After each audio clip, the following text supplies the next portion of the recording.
Bonsoir à tous, merci de votre attention. Avant de développer ces titres, un rapport très attendu, celui de la commission chargée de réfléchir sur le statut pénal du président de la République. Les affaires, ce fut un des grands thèmes de la campagne présidentielle.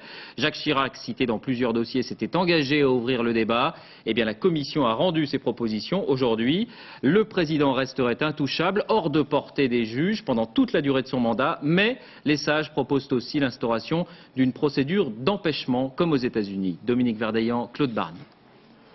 Le rapport que Jacques Chirac attendait, remis ce matin à l'Élysée par le président de la Commission.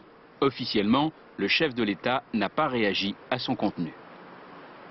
Le président partait à Copenhague. Je ne crois pas que cette question le préoccupait à ce point qu'elle puisse déterminer son humeur du moment. 12 sages, 6 mois de travaux, 85 pages de documents et une première conclusion inspirée par la Cour de cassation.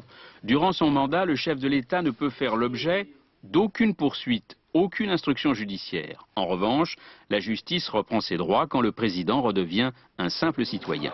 La Commission abandonne la notion d'haute trahison prévue dans l'actuelle Constitution pour la remplacer par celle de manquement à ses moyens.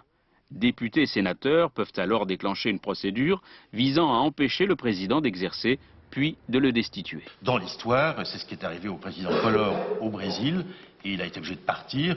C'est ce qui est arrivé au président Nixon, il a été obligé de partir. C'est ce qui n'est pas arrivé au président Clinton, malgré un congrès qui lui était défavorable. La Commission se défend d'avoir réalisé un statut sur mesure pour Jacques Chirac. Côté UMP, on se réjouit que le politique prenne le pas sur le judiciaire. Côté PS, on sort la tirade des riens. On a créé une commission pour rien, un rapport pour rien et des conclusions pour rien. Donc on se demande où est passée la promesse de Jacques Chirac, qui sentait bien la pression. Un avis que je suivrai, c'est ce qu'avait promis dès juillet Jacques Chirac. Courant 2003, les deux assemblées seront donc probablement réunies pour une réforme de la Constitution.